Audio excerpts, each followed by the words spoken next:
ITI technical master channel पर एक बार पुनः मैं आप सभी का स्वागत करता हूं। आज के क्लास में हम लोग मेजरमेंट के बारे में जानेंगे। मेजरमेंट क्या होता है, इसे कैसे करते हैं, यह कितने प्रकार का होता है, इन सारी बातों की जानकारी इसके ऊपर फोकस किया जाएगा। सेफ्टी प्रिकॉशन के बाद हम लोग ITI में या टेक्निकल फील्ड में मेजरमेंट एक महत्वपूर्ण टॉपिक है, क्योंकि सारा कार्य इसी से जुड़ा हुआ है। कोई भी वर्क करेंगे तो आपको मेजरमेंट से पाला पड़ेगा, इसलिए इसे ध्यान से समझिए। सबसे पहले मेजरमेंट क्या होता है। मेजरमेंट कहने का तात्पर्य है जब किसी फिजिकल क्वांटिटी यानी कि कोई वस्तु है, उसके लंबाई, चौड़ाई, ऊंचाई, गहराई, उसके कोण, उसके सरफेस के समतलता की जांच, टेम्परेचर की जांच इत्यादि अगर हम लोग करते हैं तो उसे हम लोग माप कहते हैं। लेकिन माप में एक्चुअल करते क्या हैं, तो इसे समझने के लिए हम लोग को मेजरिंग सिस्टम के बारे में जानना होगा। मेजरिंग सिस्टम क्या होता है आप जानते भी होंगे, 10th के सिलेबस में आप लोग मेजरिंग सिस्टम पढ़े होंगे, जिसमें FPS सिस्टम यानी कि foot pound second system, CGS system और MKS सिस्टम यानी कि CGS सेंटीमीटर, ग्राम और सेकंड, ठीक उसी प्रकार MKS मीटर, किलोग्राम और सेकंड, और FPS सिस्टम। तो FPS सिस्टम को हम लोग formally known as British system यानी कि ब्रिटिश सिस्टम, अंग्रेजों के द्वारा डेवलप किया गया यह सिस्टम है FPS सिस्टम, इसलिए इसको ब्रिटिश सिस्टम के नाम से जाना जाता है। और बाकी जो CGS सिस्टम एवं MKS सिस्टम है उनको हम लोग मेट्रिक सिस्टम के नाम से जानते हैं, इंटरनेशनल मेजरिंग सिस्टम, जो कि आजकल जितना भी देश हैं सारे के सारे, इवन इंडिया भी मेट्रिक सिस्टम को अपना लिया है।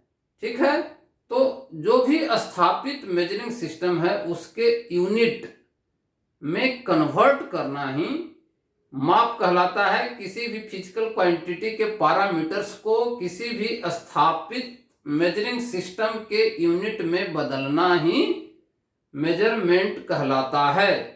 जैसे कि अगर हम लोग लंबाई की माप कर रहे हैं तो एक स्टैंडर्ड मीटर होगा और उसके गुणनफल में उसको हम लोग बदलेंगे। जैसे 1 मीटर, 2 मीटर, 3 मीटर, 4 मीटर। अगर हम लोग स्थापित यूनिट का मीटर इतना बड़ा है तो इसी के गुणनफल में हम लोग बदलेंगे। तो इससे अगर दुगुना होगा तो 2 मीटर, इससे अगर 4 गुना होगा तो 4 मीटर, 10 गुना होगा तो 10 मीटर। ठीक उसी प्रकार अगर FPS सिस्टम में कहेंगे, फुट पाउंड सेकंड सिस्टम में, तो माना हुआ है कि इतना बड़ा हमारा जो होगा वो फुट होगा। तो अगर हम लोग लंबाई की माप कर रहे हैं तो इसके दुगुना, 4 गुना, 8 गुना जो भी रहेगा उससे हम लोग फुट को गुना कर देंगे, यानी 8 फुट, 10 फुट, 12 फुट, इस तरह से होगा। ठीक है, तो इसको हम लोग कहते हैं मेजरमेंट। यूनिट में कन्वर्ट करना, स्थापित जो मेजरिंग सिस्टम है उसके यूनिट में बदलना मेजरमेंट कहलाता है। तो अब हम लोग उसके आगे बढ़ते हैं। मेजरिंग टाइप्स कितना है, कितने प्रकार का मेजरमेंट हम लोग करते हैं। तो हम लोग जो इंजीनियरिंग के अंदर जो ज्यादातर हम लोग जो करते हैं वो 4 तरह को मेजरमेंट को 4 प्रकार में बांटा गया है। ठीक है, 4 प्रकार में बांटा गया है मेजरमेंट को, types of measurement.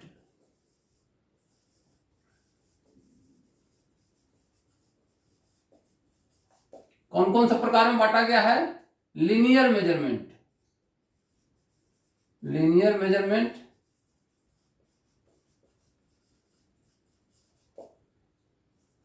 Angular measurement, angular measurement,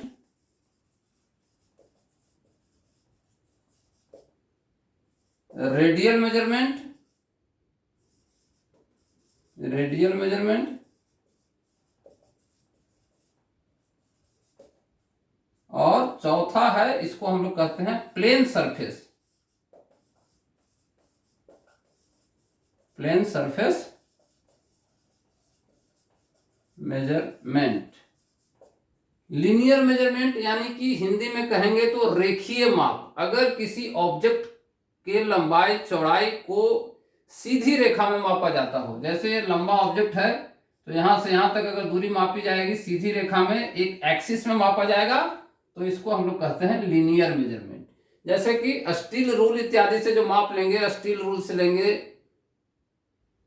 या टेप से लेंगे या वर्नियर कैलिपर से लेंगे, माइक्रोमीटर से लेंगे, तो इस तरह के माप को हम लोग कहते हैं लीनियर मेजरमेंट, अगर जो सीधी रेखा में ली जाती है। एंगुलर मेजरमेंट क्या होता है, इसको हम लोग कोणीय माप कहते हैं। कोण की माप लेना, यानी कि कोण क्या होता है, जब दो सतह, कोई भी ऑब्जेक्ट है, कोई भी जॉब है, उसका दो सतह अगर एक दूसरे से मिलते हैं या काटते हैं तो कोई ना कोई कोण बनता है। तो इस कोण की अगर जांच की जाएगी कितना है, तो उसको हम लोग कहते हैं एंगुलर मेजरमेंट। ज्यादातर इसको हम लोग ट्राई स्क्वायर से राइट एंगल देखते हैं, या वर्नियर बीवेल प्रोटेक्टर से चेक करते हैं, या कॉम्बिनेशन सेट से जो माप लेते हैं वो एंगुलर मेजरमेंट के अंदर आता है। तीसरा हो गया रेडियल मेजरमेंट। रेडियल यानी कि गोलाई में जांच। जब हमारा कोई ऑब्जेक्ट गोल हो, इस तरह का हो, तो इसकी गोलाई की अगर जांच करेंगे इसका, तो हम लोग इसको रेडियल मेजरमेंट के नाम से जानते हैं। यानी कि उसका व्यास अगर जांचेंगे, यहां से यहां तक का व्यास कितना है, तो इसकी अगर जांच की जाएगी तो इसको हम लोग कहते हैं रेडियल मेजरमेंट। रेडियल मेजरमेंट को भी हम लोग माइक्रोमीटर या वर्नियर कैलिपर से जांच सकते हैं, माप सकते हैं। साधारण कैलिपर से भी जांच करके हम लोग स्टील रूल की सहायता से मेजरमेंट प्राप्त कर सकते हैं। तो इस तरह की जांच होगी, उसको हम लोग कहते हैं रेडियल मेजरमेंट। और लास्ट वन है प्लेन सरफेस मेजरमेंट, यानी कि सतह की समतलता। सतह समतल है कि नहीं है, इसकी अगर जांच की जाएगी तो उसको हम लोग प्लेन सरफेस मेजरमेंट कहते हैं। जैसे इस तरह का कोई जॉब है, इस तरह का कोई जॉब है, और इसके सतह की अगर हम लोग जांच कर रहे हैं, ये सरफेस की अगर जांच करते हैं कि यह सरफेस प्लेन है कि नहीं है, तो उसको हम लोग कहते हैं प्लेन सरफेस मेजरमेंट। अब यह जांच करते कैसे हैं, तो इसको जांच करने के लिए सरफेस प्लेट का प्रयोग करते हैं। सरफेस प्लेट का प्रयोग कर सकते हैं। ट्राई स्क्वायर के द्वारा भी जांच होता है। ट्राई स्क्वायर को एक साइड स्केच पे लगाते हैं और जो ब्लेड वाला भाग है इसके ऊपर देखते हैं लाइट में कि लाइट पास हो रहा है कि नहीं हो रहा है। अगर लाइट पास नहीं होता है तो समझते हैं कि सतह प्लेन है, जो कि फीटर वर्कशॉप में आप लोग देखते हैं, या कोई जॉब बनाते हैं तो हम लोग प्लेन सरफेस की जांच करते हैं। ठीक है। डायल टेस्ट इंडिकेटर के द्वारा भी हम लोग प्लेन सरफेस की जांच कर सकते हैं। किसी रेडियल मेजरमेंट की भी जांच करते हैं। एक इंस्ट्रूमेंट के द्वारा हम लोग दो या तीन तरह के भी जांच करते हैं। जैसे माइक्रोमीटर के द्वारा हम लोग लीनियर मेजरमेंट भी कर सकते हैं, रेडियल मेजरमेंट भी कर सकते हैं। ठीक है। तो इस तरह से हम लोग माप को चार भाग में बांटे और चारों को एक एक करके समझे। तो मैं समझता हूं आपको मेजरमेंट क्या है और टाइप्स ऑफ मेजरमेंट, मेजरमेंट कितने प्रकार के होते हैं, इसके बारे में आपको जानकारी हो गया होगा। बावजूद इसके अगर आपको डाउट है तो आप कमेंट करके पूछ सकते हैं। Thank you very much.